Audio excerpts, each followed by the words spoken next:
এই ভিডিওটা দেখার আগে আমি আপনাদের অনুরোধ করব ভিডিওটা কেউ টেনে দেখবেন না, সম্পূর্ণটা দেখবেন। এবারও তার দেশে ফেরা নিয়ে নানা জল্পনা কল্পনা চলছে। কয়েকটি মহল থেকে দাবি করা হচ্ছে বাংলার প্রত্যন্ত এক নিবিড় গ্রাম টুঙ্গিপাড়া, সেখানেই রে উঠেছেন আবারও শেখ হাসিনা এবার স্যাক্রিফাইস করবেন।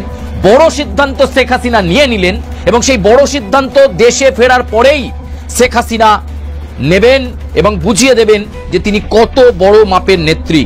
আসসালামু আলাইকুম সম্মানিত দর্শক, আজকে আপনাদেরকে দেখাবো এমন একটি গুরুত্বপূর্ণ ভিডিও যে ভিডিওটি দেখলে রীতিমতো অবাক হবেন। চাঞ্চল্যকর অবস্থা সৃষ্টি হয়েছে নেট দুনিয়ায় তোলপাড়, সামাজিক যোগাযোগ মাধ্যমে ভাইরাল। আসুন কথা না বাড়িয়ে দেখে আসি সম্পূর্ণ ভিডিওটি। এক সেকেন্ডও না টেনে পুরো ভিডিওটি দেখবেন। চ্যানেলে নতুন হলে সাবস্ক্রাইব করে রাখবেন পরবর্তী আপডেট পাওয়ার জন্য। ভিডিওতে একটি লাইক করে দেখতে থাকুন সম্পূর্ণ ভিডিওটি।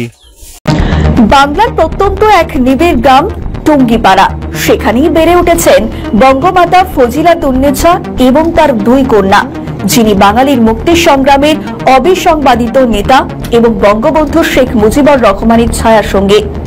এই দম্পতির দুই মেয়ে শেখ হাসিনা এবং শেখ রেহানা, যিনি আজীবন বাংলাদেশের স্বাধীনতা এবং উন্নতির জন্য কাজ করে গেলেন।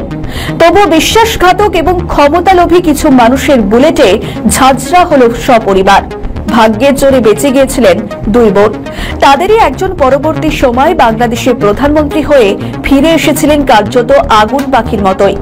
1975 সালে 15 আগস্টের সেই ভয়াবহ নারকীয় ঘটনার পর কিভাবে তিনি বেঁচে গিয়েছিলেন দুই বোন, কেমন ছিল তাদের জীবনের যুদ্ধ, সেই ইতিহাস অনেকের কাছেই অজানা। অন্ধকারের সিন্ধু তীরে একলাটি ওই মেয়ে আলোর নৌকা ভাসিয়ে দিল আকাশ পানে চেয়ে। শেখ হাসিনার জীবন কাহিনীর সঙ্গে রবীন্দ্রনাথ ঠাকুরের লেখা কবিতার এই দুই লাইন একাত্ম হয়ে রয়েছে। ধ্বংসস্তূপ থেকে উঠে এসে তিনি তার জীবনকে উৎসর্গ করেছেন এই বাংলার আপামর মানুষের কল্যাণে। এখনো তিনি কার্যত ধ্বংসস্তূপের অতলে তলিয়ে গিয়েছেন। গত বছরের 5ই আগস্ট তাকে কার্যত এক কাপড়ে দেশ ছেড়ে ভারতে পালিয়ে আসতে হয়েছিল। আগের বারের মতোই ভারতবর্ষ বঙ্গবন্ধুর কন্যাকে আপন করে আশ্রয় দিয়েছে ভারত। ফারাক একটাই, তখন ছিল কংগ্রেসের জমানা, এখন বিজেপির। কিন্তু শেখ হাসিনা এবং ভারতবর্ষের মধ্যে আত্মিক সম্পর্কে কোনো ভাটা পড়েনি। 1975 থেকে 1981 সাল, দীর্ঘ 6 বছর হাসিনা ভারতের আশ্রয়ে ছিলেন। যদি নিরাপত্তার কারণে সে সময় তার নাম পরিচয় পাল্টে ফেলা হয়েছিল ভারতের তৎকালীন প্রধানমন্ত্রী ইন্দিরা গান্ধীর নির্দেশে, তবে 1981 সালের 17 মে তিনি স্বদেশে ফিরেছিলেন, স্বনামে স্বপরিচয়ে ফিরেছিলেন বঙ্গবন্ধু কন্যা শেখ হাসিনা। স্বামী বিশিষ্ট পরমাণু বিজ্ঞানী, ফলে বাকি জীবনটা তিনি আয়েশ করেই কাটাতে পারতেন। তবু যার শরীরে বঙ্গবন্ধু এবং বঙ্গমাতার রক্ত বইছে, তিনি যে অনিশ্চয়তার জীবনই বেছে নেবেন এটা অস্বাভাবিক নয়। কিন্তু কিছু প্রত্যাবর্তন ইতিহাসে লেখা থাকে, কারো কারো ফিরে আসা মহাকালের নিয়মে ঘটে। 1981 সালের 17 মে দিনটিও ছিল সেরকম। প্রায় 6 বছর নির্বাসন শেষে জননেত্রী শেখ হাসিনা বাংলাদেশের মাটিতে পা রাখেন। সেবার তার প্রত্যাবর্তনের দিনক্ষণ আগে থেকেই ঘোষণা করা হয়েছিল। ফলে বিমানবন্দরে কাতারে কাতারে মানুষ এসেছিলেন তাকে অভ্যর্থনা জানাতে। এবারও দেশ ছাড়া হয়েছেন শেখ হাসিনা এক সাজানো গণ অভ্যুত্থানের মাধ্যমে। এবারও তিনি ভারতের আশ্রয়ে রয়েছেন।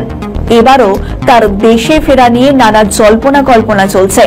কয়েকটি মহল থেকে দাবি করা হচ্ছে আওয়ামী লীগ নেত্রী আগামী 7ই ডিসেম্বর দেশে ফিরবেন, অর্থাৎ ঠিক জাতীয় নির্বাচনের আগে।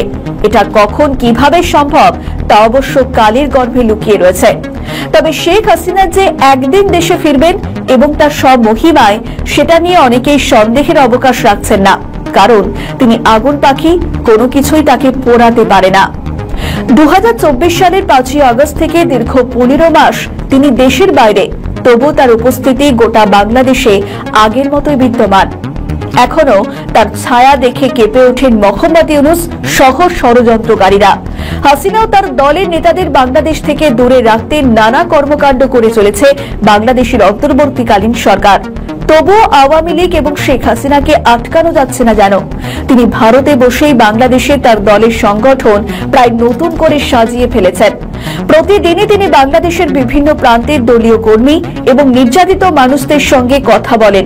একদিকে যেমন তিনি দলীয় কর্মীদের সংগঠিত করছেন, অন্যদিকে সোশ্যাল মিডিয়ার নানা প্ল্যাটফর্ম থেকে জাতির উদ্দেশ্যে বক্তব্য রেখে প্রধান উপদেষ্টা মোহাম্মদ ইউনূস এবং তার সরকারের নানা দুর্নীতির পর্দাফাশ করছেন।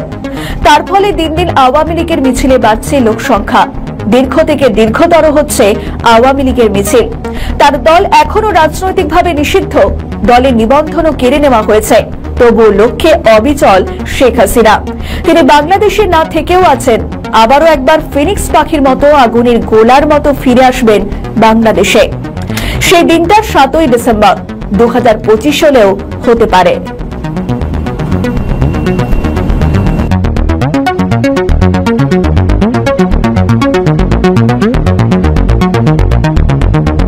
আবারও শেখ হাসিনা এবার স্যাক্রিফাইস করবেন। বড় সিদ্ধান্ত শেখ হাসিনা নিয়ে নিলেন এবং সেই বড় সিদ্ধান্ত দেশে ফেরার পরেই শেখ হাসিনা নেবেন এবং বুঝিয়ে দেবেন যে তিনি কত বড় মাপের নেত্রী।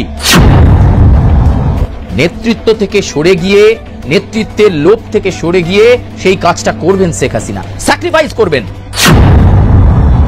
যে নেতা এক হাতে আওয়ামী লীগের হালকে শক্ত করে ধরবে আর আরেক হাতে বাংলাদেশকে উন্নয়নের জায়গায় নিয়ে যাবে, সরাসরি না থেকে নেপথ্যের নায়িকা হতে পারেন শেখ হাসিনা।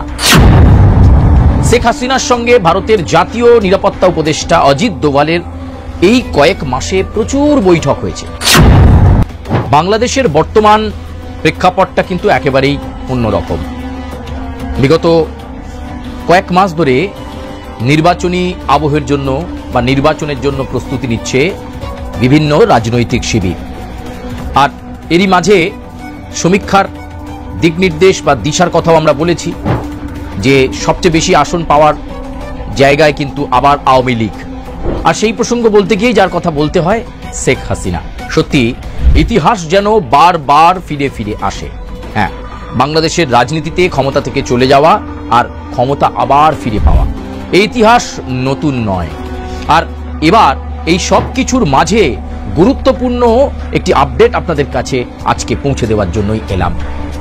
অবশ্যই এই আপডেট বাংলাদেশ সংক্রান্তই এবং এই বাংলাদেশের এই প্রেক্ষাপটের মধ্যে এই মুহূর্তে গুরুত্বপূর্ণ যে শেখ হাসিনা দেশে ফিরে ঠিক কি করবেন, আবার আওয়ামী লীগকে কিভাবে সংঘবদ্ধ করবেন শেখ হাসিনা, সেটা যেমন চলছে, একই সঙ্গে ভারত কবে বাংলাদেশে ফেরত পাঠাবে শেখ হাসিনাকে, ভারতের তরফে তৎপরতা কি রয়েছে, এই সমস্ত কিছু বিষয় নিয়েই আজকের এই বাংলাদেশের প্রেক্ষাপট নিয়েই আমরা বেশ খানিকক্ষণ আপনাদের সামনে বেশ কিছু তথ্য। সম্মানিত দর্শক, সম্পূর্ণ ভিডিওটি দেখলেন, অবশ্যই বুঝতে পেরেছেন ভিডিওটি গুরুত্বপূর্ণ ছিল। দর্শক, ভিডিওতে যে তথ্যগুলো আপনারা পেয়েছেন এ বিষয়ে আপনাদের মূল্যবান মতামত অবশ্যই জানাবেন এবং পরবর্তী আপডেট ভিডিওগুলো সবার আগে পেতে চ্যানেলটিকে এখনই সাবস্ক্রাইব করে রাখুন। এই মুহূর্তে বিদায় নিচ্ছি, দেখা হবে পরবর্তী কোনো ভিডিওতে। সে পর্যন্ত ভালো থাকুন, সুস্থ থাকুন। আসসালামু আলাইকুম।